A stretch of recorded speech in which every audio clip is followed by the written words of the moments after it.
தேசிய சாலை பாதுகாப்பு மாத விழாவில் மத்திய அரசின் நேரு யுவகேந்திரா திட்டத்தின் தன்னார்வலர்கள் கலந்து கொண்டு சாலை பாதுகாப்பு குறித்து விழிப்புணர்வை ஏற்படுத்தினர். இதுகுறித்து ஒரு செய்தி தொகுப்பு. கிருஷ்ணகிரி மாவட்டத்தில் சேலம், பெங்களூரு, பாண்டிச்சேரி, குப்பம், சென்னை ஆகிய 5 தேசிய நெடுஞ்சாலைகள் சந்திக்கின்றன. நாள்தோறும் ஆயிரக்கணக்கான வாகனங்கள் செல்வதால் விபத்துகளை தடுக்க சாலை பாதுகாப்பு குறித்து விழிப்புணர்வை ஏற்படுத்துவது அவசியமாகிறது. ஜனவரி 1 முதல் 31ஆம் தேதி வரை தேசிய சாலை பாதுகாப்பு மாத விழா நடத்தப்பட்டு வருகிறது. வட்டார போக்குவரத்து அலுவலகம், போக்குவரத்து காவல்துறை, நேரு யுவகேந்திரா ஆகிய துறைகள் இணைந்து பல்வேறு விழிப்புணர்வு நிகழ்ச்சிகளை நடத்தி வாகன ஓட்டிகளுக்கு கட்டாயம் தலைக்கவசம் அணிவது, சாலை விதிகளை பின்பற்றுவது, விழிப்புணர்வு நோட்டீஸ்களை வழங்குவது போன்ற பல்வேறு விழிப்புணர்வு நிகழ்ச்சிகளை நடத்தி வருகிறது.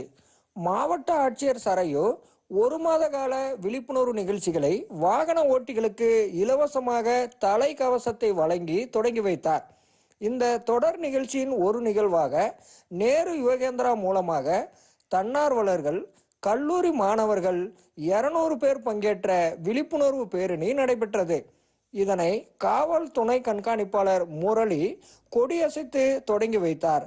பின்னர் பொதுமக்கள் வாகன ஓட்டிகளுக்கு விழிப்புணர்வு நோட்டீஸ்களை வழங்கி சாலை பாதுகாப்பு குறித்த அறிவுரைகளை வழங்கினார். கிருஷ்ணகிரி புதிய பேருந்து நிலையத்தில் தொடங்கிய பேரணி அண்ணா சிலை, லண்டன்பேட்டை வழியாக சென்று ராயக்கோட்டை மேம்பாலத்தில் முடிந்தது. தேசிய சாலை பாதுகாப்பு குறித்த விழிப்புணர்வு வாசகங்கள் அடங்கிய டி-ஷர்ட், தொப்பி அணிந்து கொண்டு மாணவர்கள், தன்னார்வலர்கள் ஊர்வலமாக சென்று விழிப்புணர்வினை ஏற்படுத்தினர். இந்த நிகழ்ச்சியில் மாவட்ட நேரு யுவகேந்திரா உதவி அலுவலர் அப்துல் காதர், சமூக நுகர்வோர் சங்க தலைவர் ஜாய் மற்றும் போக்குவரத்து காவல் அதிகாரிகள் பலர் கலந்து கொண்டனர். தூர்தர்ஷன் செய்திகளுக்காக கிருஷ்ணகிரியிலிருந்து சி. ராஜா.